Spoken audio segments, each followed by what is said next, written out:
Hello and welcome to Views on News. I'm Jawad Tehami. As the country had been facing immense economic difficulties, the government has unveiled a comprehensive economic revival plan that is aimed at capitalizing the untapped potential of the Pakistan's key sectors through indigenous development and also the investment from the friendly countries. This was revealed during a meeting, a high-level meeting that was chaired by Prime Minister Shehbaz Sharif and also attended by Chief of Army Staff, the Chief Ministers of the provinces, as well as the provincial and the federal ministers, and also the high-ranking government officials.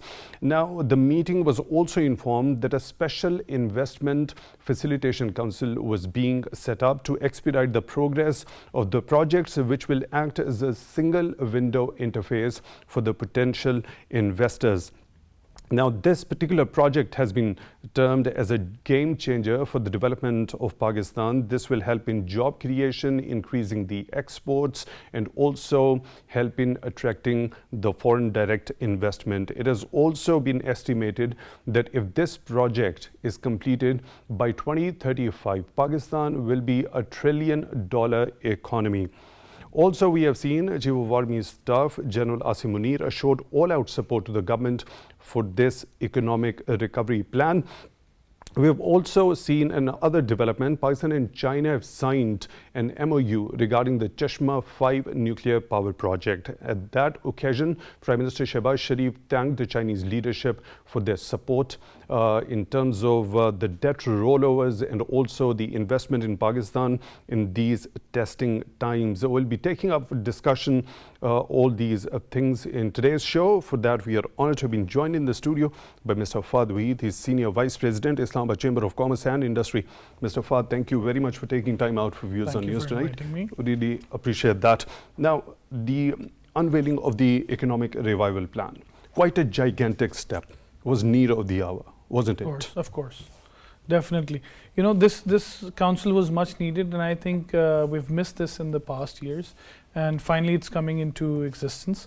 And the most important thing that we actually need to now understand is that what is the main development goal of this, and how do we attract the foreign direct investments, mainly the FDIs. And you know, the real problem that we've faced and Pakistan has faced in the past is, you know, we've had foreign direct investments in Pakistan, but due to some political instability or, you know, change of policy or economic policies, it has refrained from, you know, actually working out. So I hope with this, not just the existence of it, but I also hope that the government should take now steep measures to make sure, you know, the economic revival is also there, and they have the restructuring of these institutions that would help and cope up with this investment that would come into Pakistan.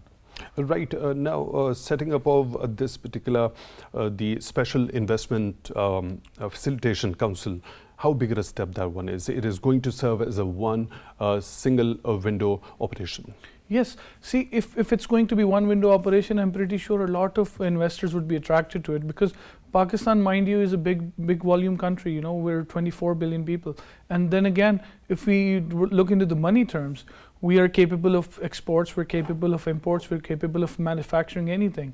And again, as a growing economy, I think the world looks at us, and now that, you know, we've come onto the face of the Central Asian regions as well. So if we attract all this foreign direct investment, it definitely has more avenues to come out. Similarly, talking about, you know, CPEC, the CPEC is also, you know, related to this.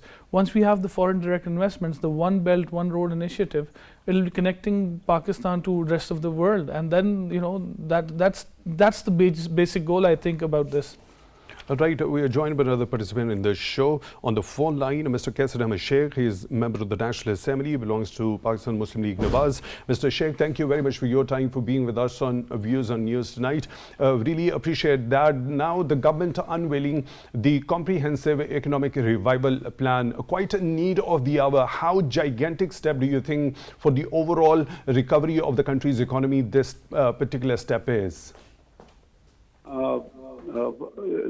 Assalamu alaikum. This is the very pertinent and right step for the growth of economy, and it is very appreciable that at this juncture we have decided to finalize these matters. But I feel that more homework should have been done, because you see, in the past also we made some planning, but those plannings were not fully achieved.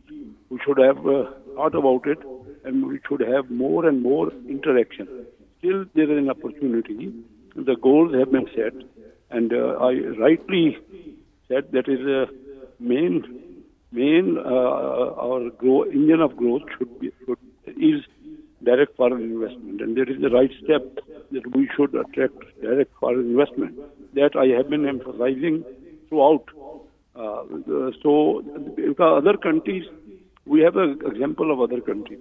All those countries which have recently developed, they have made export-led growth, and mainly that is with the direct foreign investment, where technology is also achieved, and then we get the opportunity to have more and more employment of our people. Yeah. Right, Mr. Sheikh, the kind of participation in the high-level meeting we have seen, that clearly speaks volumes about a collective understanding and a collective consensus among all the stakeholders, including the Federation, also the provinces, as well as the army of the country, that there should be a comprehensive plan that has already been chalked out and which is going to help the economic revival of the country. So what would you say regarding the participation of the entire spectrum of all the stakeholders in that particular meeting? No, I have mentioned to you that more inclusion of stakeholders was required. You see, the private, I could not see many representation from the private sector. That is the main sector who has to be the orientation for the growth, for the industries and all that. Only you see few bureaucrats or few persons from the ministries. They, of course, they did remarkable work. I appreciate, but still I feel more homework and more planning is required in order to make our plan very successful. We are passing through a very difficult economic situation, and I earnestly feel that more homework was required, and we should have more participation of stakeholders. Should be representatives of the Federation, Chamber of Commerce, various associations, various business representatives.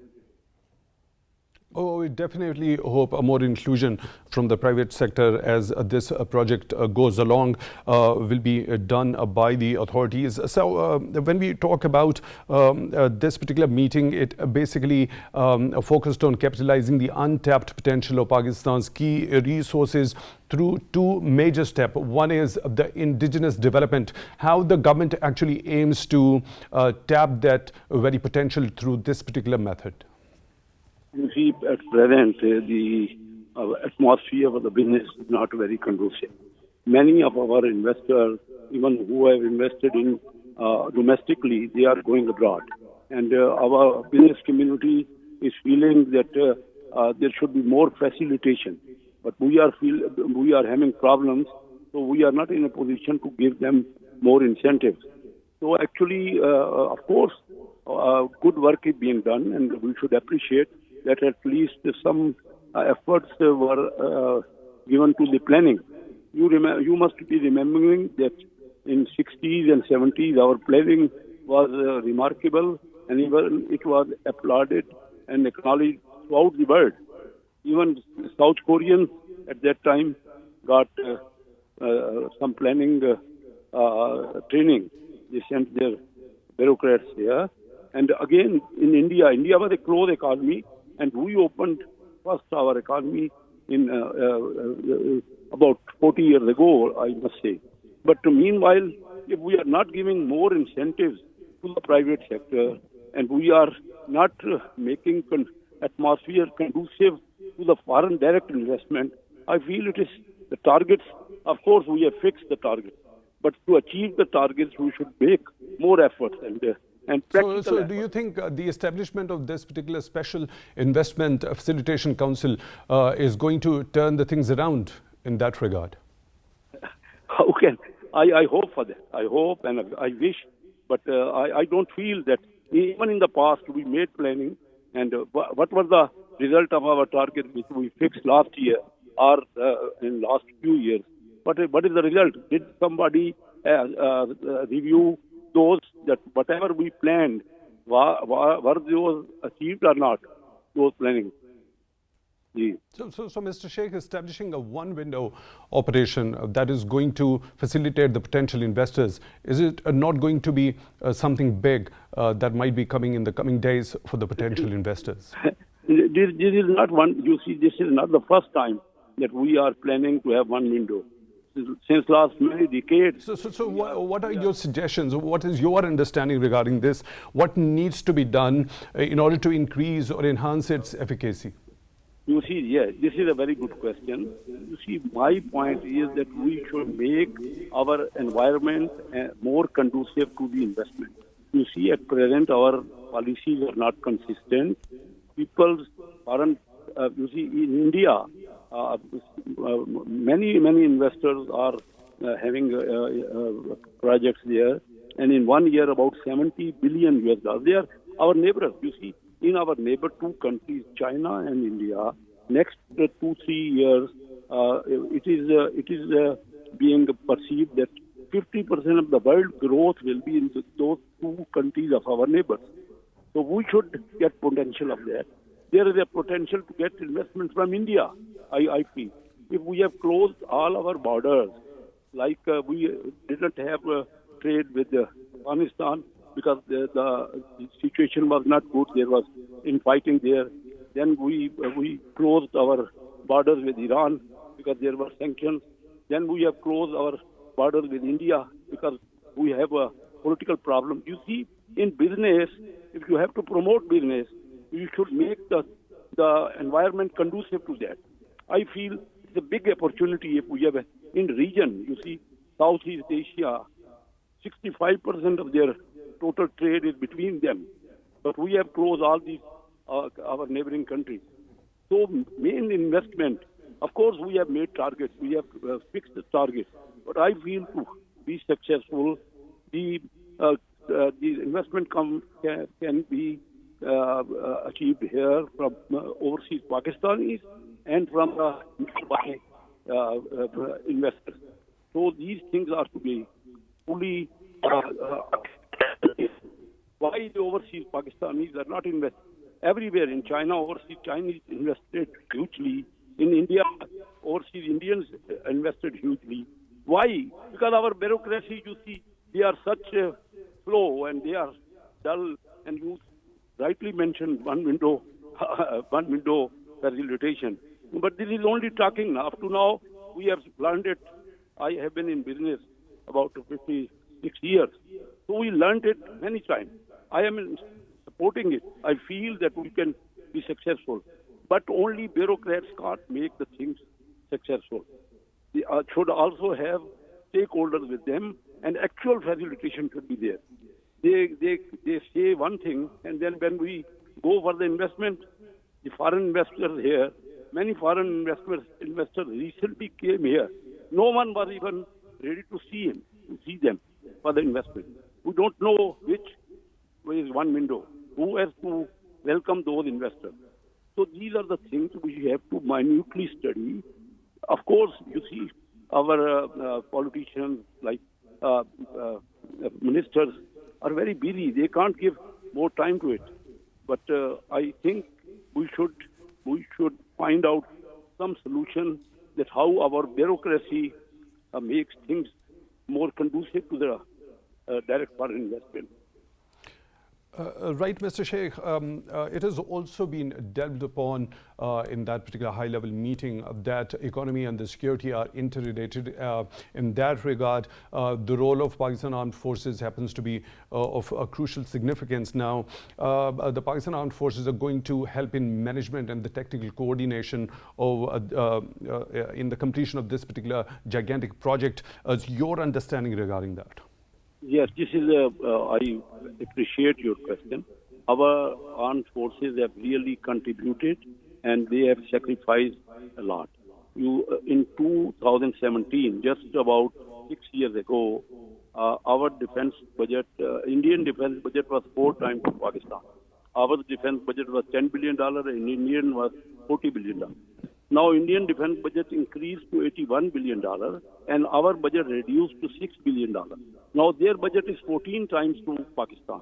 It was 4 times in 6 years ago. Now our defense budget, and even with a world percentage of GDP, we are spending 1.7% of our GDP, while the world average is 2.2. So there is a great sacrifice from the armed forces that they have contributed. But I feel that this should be realized. We should find a solution that more and more facilities should be given directly to the direct foreign investor. And one window, this is a very good idea. But this is not a new, I mentioned to you earlier, that this is not a new idea. And this has been being advocated since many decades. So this is the main thing that our country, there is a potential of a huge growth and huge, particularly in agriculture. I must tell you that recently I was having an exclusive meeting with Mia Mansha of Nishat Group. He mentioned to me that he had various businesses, but the most lucrative and most profitable of his business is in agriculture. So there is a huge potential, but we are not concentrating. We have not been emphasizing. In this budget, we gave some attention to giving loan to the SMEs, also in the development of IT sector, and also in the development of agriculture sector. You see, recently many companies are coming and they are asking us that they want to invest in agriculture directly. So, but I mentioned to you that there's no one window operation and many hurdles are there. And the bureaucrat is so slow and they are not result oriented. We have seen, we should train our bureaucrats on economic front, like the Kotra, I have seen while Korea was growing, they developed an organization Kotra, and they did all-out work to develop their investment. Right. Similarly, I have been visiting China since last 51 years, and I am myself witness how aggressively they made efforts to have foreign direct investment. But in our country, no one cares about it. And even our own investor is now shifting their capital to other countries. So we should give more concentration and more thinking about it. Yes. Right, Mr. Qaiser Ahmed Sheikh, Special Assistant to Prime Minister and a member of the National Assembly from Pakistan Muslim League in Nawaz, joining us on the phone line. Thank you very much for being with us on Views on News tonight. Really appreciate that. We are also joined in the studio by Dr. Manzoor Ahmed. He's a trade arbitrator associated with World Trade Organization. Dr. Manzoor, thank you very much for taking time out for Views on News tonight. Now, the unveiling of the Economic Revival Plan and the establishment setting up of the Special Investment Facilitation Council, how gigantic a step do you think? Or wasn't it a need of the hour? Yes, I agree with you. It's need of hour, and it's indeed very. Interjection over here. Over here, we'll have to go for a quick news break. After that, we'll resume the show from here.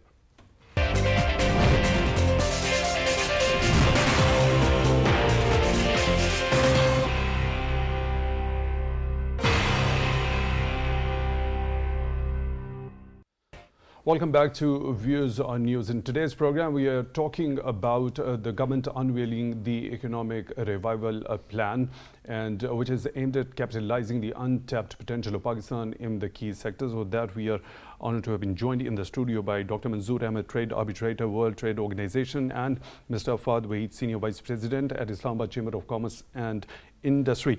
Now, Dr. Manzoor, before going on the break, you were shedding light, you were giving your understanding regarding this particular step taken by the government for the economic revival. Yeah, I think it's an extremely ambitious project, I should say. I mean, you can see that the anticipated investment is over 100 billion, and it has, and what they expect out of it is, over the next 3 years, they think that the economy, if everything works out well, the economy could exceed 1 trillion. That's 3 times the current size.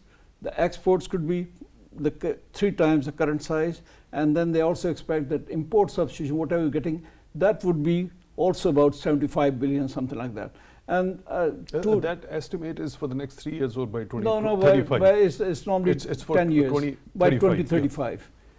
And then they also think that it will provide 2 million jobs. Okay, but if you want me to go on a little bit, or yeah, please go ahead. Okay.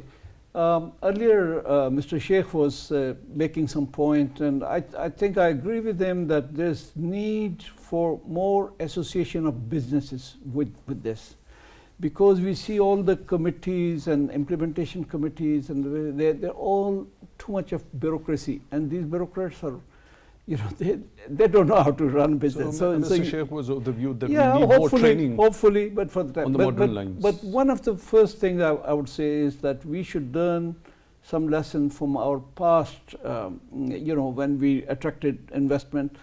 Every time we ended up in some litigations with litigation in the World Bank and other litigations, and that wasted a lot of time. Often we lost those cases. Perhaps that is for sure. That is because that this particular one window operation has been set up in this particular project. One window is something else, but the special one window would help. For example, as Ms. Sheikh was saying, we already tried this one window with Board of Investment. Now we have it's not customs, but there's a one window for all imports, exports, clearance, etc., where all 35 government agencies are together. So we have some experience in that one window. But the problem is when we sign these contracts, then a few months later, one side or the other says that this is not, they give their own interpretation. So I think we should learn from that, and instead of many other countries, what they do in such cases, instead of going to normal courts, and normally in case of Pakistan, according to World Bank, it takes about 10 years, on average. So there's arbitration, much quicker system. So we should be careful that we to deal with any litigation or any disputes. That would be the first thing. Second, we have to, whenever a government gets involved in any project or something, then there is too much of red tape because of PEPRA rules and things, and they have to be separated. And third thing, I think Ms. Sheikh made that point, was that open up. Regarding, so that is what exactly this one window interface is aimed at, the fast track approvals. So I think that very phenomenon of red tape, that would be eliminated. Yes, I agree with you, but look, I mean, we already have single window everywhere, okay? But what happens is, in Pakistan, case of Pakistan, that adds one more layer. Okay, you go to CDA, they say single window. Single window, he takes your paper, then you have to go to the concerned section, then another section, then another section. So single window has to be real single window, not the type that we have been seeing so far. So how is that going to be? What's your recommendation? Like what, for example, for import and export, they're trying. They've been trying for the last 3-4 years, and they got their, everything is automated, and I think they didn't keep it within government. I mean, they maybe the CEO, maybe a government functionary, but they try to make it separate in a way that they are given market salaries and different. They are not bound by the government working. So this kind of thing. Our get experience from as Mr. Qaiser was saying, from Korea or some other countries which have very successfully done that. So single window, good, but it should be a real single window. Mr. Faad, your take regarding this? Definitely a couple of points, Mr. Sheikh has mentioned and my friend has mentioned there. Of course, we've seen single window in the past. We have single window in the special economic zones already. But actually, in contrary to the concept, It's not actually in the working phases. So it's exactly how Mr. Manzoor has described it. But we actually need that. And I hope, the government has thought over this and they are going to actually put the real spirit into the same word, and they will actually get to the one window. The other thing that was mentioned was consultation with the business community. Definitely, I thought, it would have been done, but Islamabad Chamber was not invited to it. But other federations, I'm not sure at this point, because it's very less of upheaval on this. There's very less of a hype, created by this, which should have been in a bigger position. We could have invested more. We could have gotten more investors out with the same decision. See, we really need to work on our trade relations with our neighbors as well. The delegations, the different kind of models that we are working on, they can be unilateral, but we have to have the trilateral system here. You have to have the bilateral system here. We have to engage our foreign investors. We have to give them the confidence. And then again, when we lack in confidence because we don't give them a 5-year plan or a 10-year plan. We actually have to sit down and bring in the Charter of Economy. All parties have to agree to it, and then that's the only baseline that the businessman needs. Any kind of businessman, any part of the world, what they need is stability in not just political terms but economic terms as well.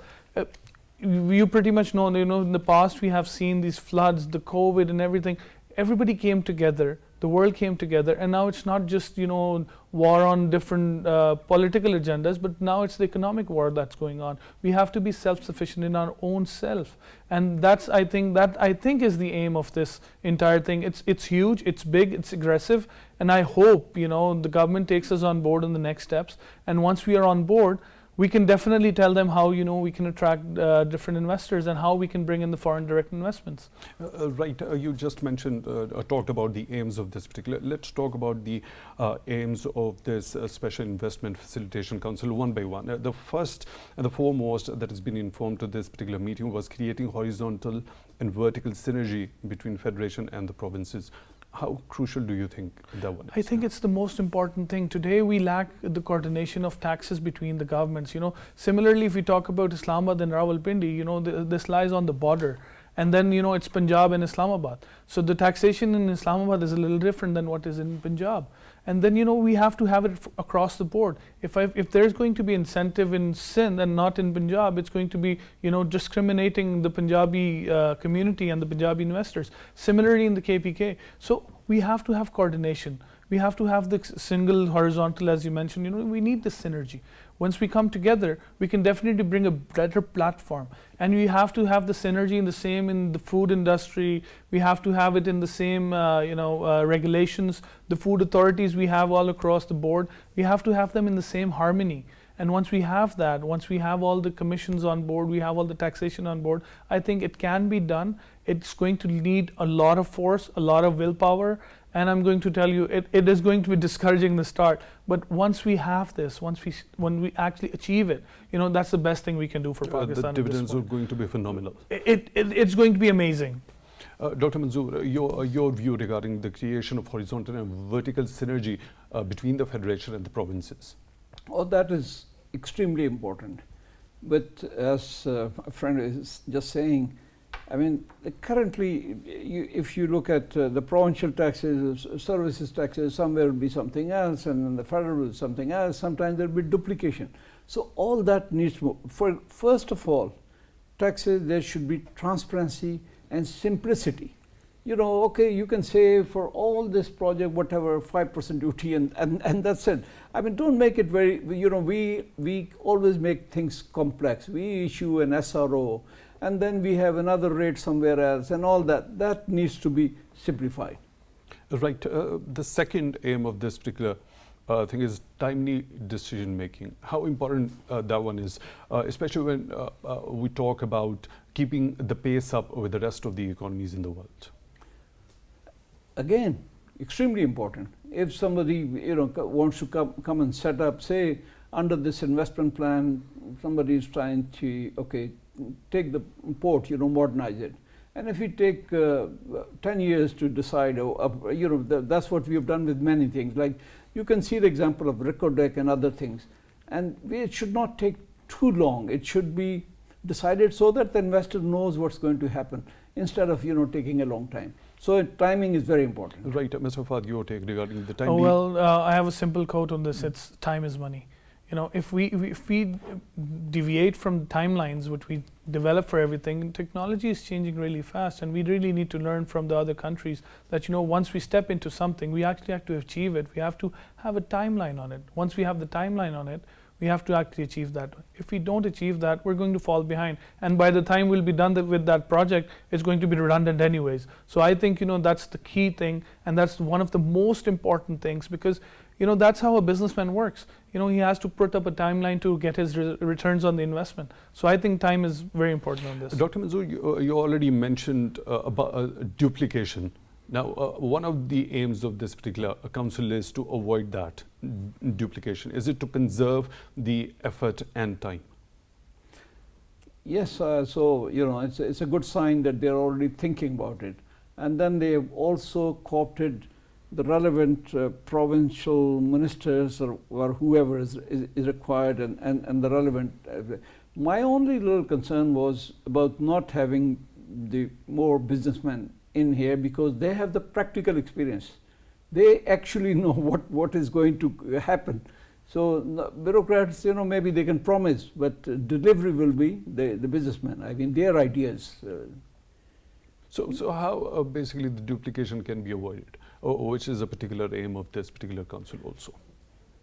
I think duplication, for example, first of all, the CEO, like the, I think last time they, you know, the previous government also, I think at the time they had CPEX, some guy from private sector. That's very good to have that kind of person who has had that experience, and they know how to, you know, not create duplications. Yes. Mr. Faad, your take.